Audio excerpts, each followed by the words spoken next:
What's up, everyone? Welcome back to another review, and this time we're taking a look at John Wick Chapter 3, Parabellum, a direct continuation of where Chapter 2 leaves off, in which John Wick has been excommunicado by Winston, and now he's on the run trying to evade every single hitman who wants the bounty that has been placed on his head. So that is the overall story of John Wick 3. It's basically a 2-hour chase of John Wick trying to evade every single assassin who's coming out to get him. So, how do I feel about Parabellum? I like Parabellum. I think when Parabellum first came out, I really loved this movie. I thought Parabellum was great. However, upon multiple rewatches, when comparing it to the first two movies, specifically Chapter 2, I don't like Parabellum as much as I did. That doesn't mean I hate this movie, because I don't. I still very much so like Parabellum. But I can see a lot of the flaws that this movie has. For me, I think Parabellum tries to be a little too plot heavy, and a John Wick movie doesn't really need to have a lot of heavy plot. A John Wick movie needs to have a simple plot with good world building and terrific action sequences. This movie has good world building. It has really great, really great action sequences. I think out of the first three movies, some of the best action sequences are in Parabellum, and I think Chad Stahelski and David Liddy's got really creative with the action sequences in the third movie. But like I said, I think this movie's biggest thing is that it tries to be maybe a little bit too plot heavy. It tries to be a little too ambitious with its plot to the point where it can get maybe a little bit confusing. And I also think it goes to territories of self-parody, especially towards the end, where John Wick is fighting these twin assassins, and it gets a little too cartoony, a little too self-parody for my liking, for my taste. But as an overall package, I think Parabellum is grossly entertaining. I really do really much enjoy this movie. I think it sets up I think it sets up some interesting characters, and we get more insight into John Wick's past. I think there are certain new characters that are kind of sort of underutilized, in a way, and that's just how you want to interpret it. And that's more or less how you want to interpret their inclusion in this movie. So with all that being said, let's talk about John Wick 3. So one of the things that I really do like about Parabellum and how it literally picks up right where the second movie leaves off, in which John Wick is on the run. He is an hour before being excommunicado, and he's pretty much making some last minute things. He goes to the New York Public Library in order to gain some artifacts that he's going to need as the movie progresses. He also goes to the criminal underworld doctor to get stitched up. Now, of course, on his way to the doctor, he runs into an assassin named Ernest. They have a nice little entertaining fight scene in the public library, in which John Wick kills him by breaking his neck on a book, which is actually pretty cool.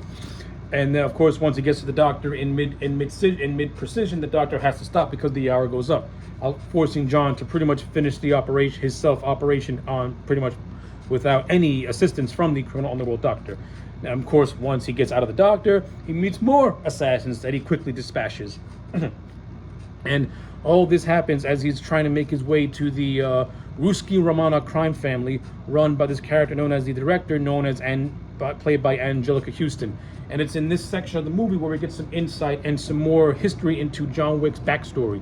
We find out that he's actually Russian, and his real name is Jordan Ionovich. We are also told that he was an orphan who was brought in by the director, and it was pretty much the director who trained John Wick to be the assassin that he is now.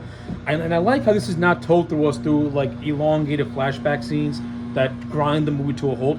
It's told through us through exposition, and it's told through us through John Wick pretty much looking at future recruitments being trained, and it jogs a memory within him as to how he was trained. I like all that stuff. It's how you build the character's backstory without having to show the character's backstory in a way. I like all that because you keep the mystery of who John Wick is without demystifying him. And I like all that stuff. It's great because John Wick's a character who I really don't want to know what his origins is, to be honest with you.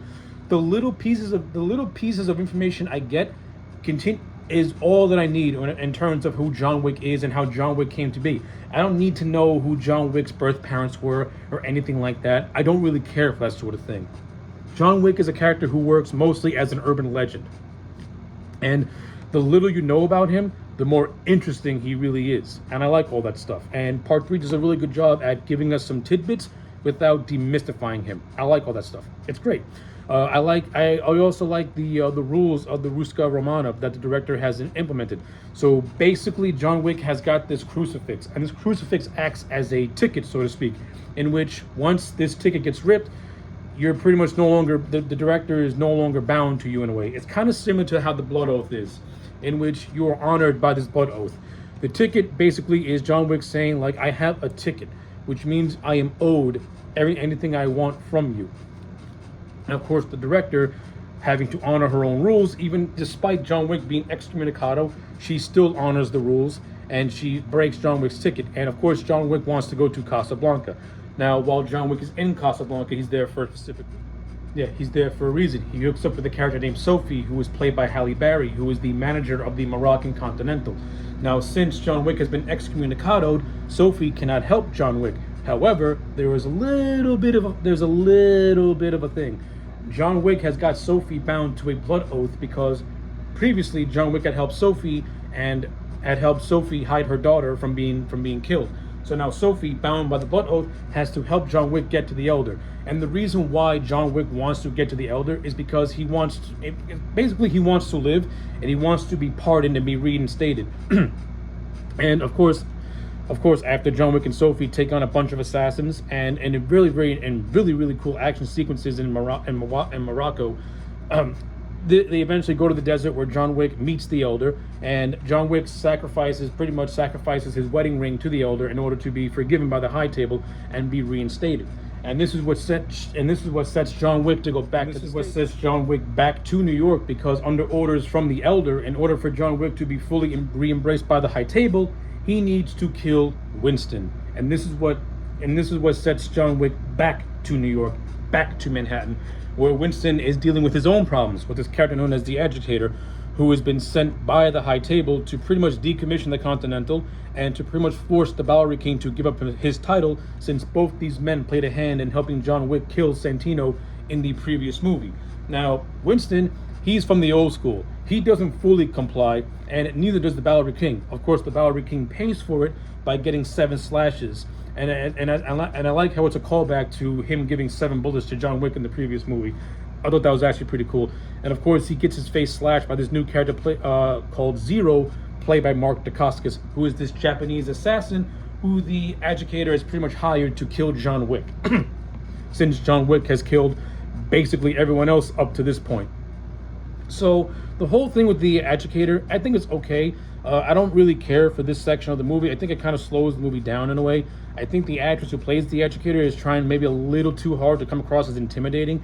And there are pretty much a lot of scenes where the Bowery King and Winston kind of put her in her place, and she still tries to come across as intimidating and as someone and purposeful. But I don't know, she comes across as like a whiny kid who's just following the orders of her parents, and she's talking to 2 grown adults who are not even going to give her a second thought, mainly because they've been in this game longer than she's been alive. So that section of the movie, it is what it is. I don't hate it, but it is interesting in a way because we get more insight into the High Table. We get more insight as to the thing, as to the strings they pull, and the consequences that people suffer when they break these rules and when they break the rules that have been established. So I like all that stuff. It's good world building, and that's the best part about this, is that the world building is good, though I think the story in general, the story section of this could be a little too, it is not as engaging as the stuff with John Wick. That's just my opinion only. But it's kept, but you still got some intrigue, because once again, Ian McShane puts in a really good performance as Winston. The man couldn't be bad as his character if he tried. He brings that level of sophisticated class to the character of Winston, and I just love every scene he's in. And of course, you got Lawrence Fishburne, who's Lawrence Fishburne. He's always entertaining. And of course, the great Lance Reddick once again plays the character of Sharon, the right-hand man to Winston. And I like how Sharon has a little something to do in this movie, particularly when you get to the third act, which I'll get to in a little bit. So yeah, the main John Wick storyline, in which he's doing his globetrotting and trying to pretty much gain penance from the High Table, I like all that stuff. I like the mission that he has to kill Winston in order to be fully embraced by the High Table. Though I think Winston's concurrent storyline, it's hit and miss. It's not horrible by any stretch of the imagination, because I like how Winston has to pay for his actions, and I like how the Agitator pretty much brings up the fact that Winston had pretty much John Wick broke the rules in Winston's hotel, and yet the only thing Winston did was give him an hour was give him an hour to get ahead, was give him an hour head start and a blood pack, but he refused to kill John Wick. And I like how that plays into the personal relationship that Winston and Wick has, because Winston views John more or less as a son, but I like how it's very understated and not fully spelled out to you. You can tell by their interactions and the wisdom that Winston brings John, and the fact that Winston, he refuses to cause John any harm. I like that stuff. It's good. It's good development between the characters of Winston and John Wick, which is why when you get to the end of the movie, without knowing what we know in part 4, it is kind of jarring when we see Winston do what he does to John. So yeah, I think in terms of character building and character relationship, particularly between John Wick and Winston, I like it.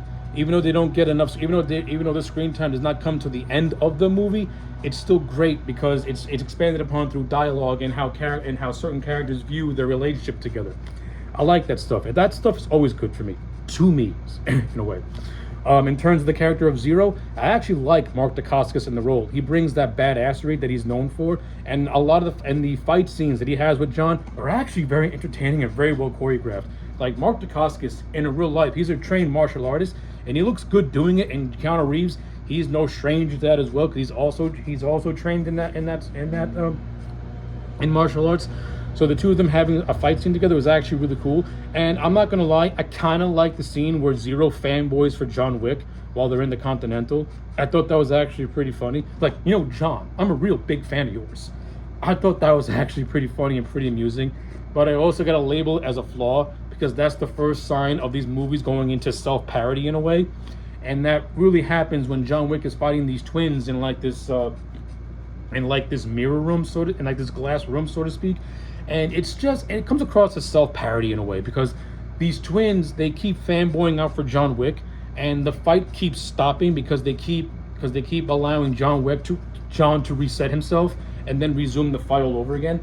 That's where I feel the movie kind of goes into self-referential, self-parody a little bit, and it kind of takes me out of it a little, and it also breaks the tension of the fight scenes that is going on. And it really gets interesting when Zero and John Wick have their final fight, and John eventually kills Zero, and then Zero's like, John, that was one hell of a fight, man. One hell of a fight. I mean, I think that scene is where the self-parody actually works, and it's more in tune with the character in Zero and how he views John Wick. But I think the stuff with the twins that's in between that's where it gets a little too jarring for me, and a little too, okay, we're going to self-parody here a little bit. Let's tone it down a bit. But of course, this leads, of course, to the big climax of the movie. Now, the educator has deemed the Continental to be condemned, and pretty much there are no more rules. If you're going into the Continental now, you're going in there for a fight. And John Wick, along with Winston and Sharon, they take out all the educator's assassins who are out to get John. And I like it. Of course, this is what leads Winston to make a deal with the educator in order to recommission the New York Continental. And of course, this leads to the rooftop scene where Winston basically shoots John Wick, leaving John Wick for dead. And of course, in the aftermath of this, even though John Wick got shot, fell off a building, hit everything on the way down, this son of a bitch is still alive, and he's brought to the Bowery King, who is now pissed off, and these two once again join forces to go into one big final battle to take down the High Table. So yeah, that is the overall summarization of John Wick Chapter 3 Parabellum. As an overall movie, I still very much enjoyed. The action sequences are very well done. You got this cool scene of John Wick on a horse taking down Hitman, which I think is absolutely hilarious, which I think is absolutely great. The stuff in Casablanca, I actually think is very entertaining. I like the inclusion of Halle Berry's character of Sophia and the history that she has with John Wick. I like the inclusion of Angelica Houston's character of the director as we get more insight into who John Wick is, as we get more insight as to where John Wick came from. I'm sorry.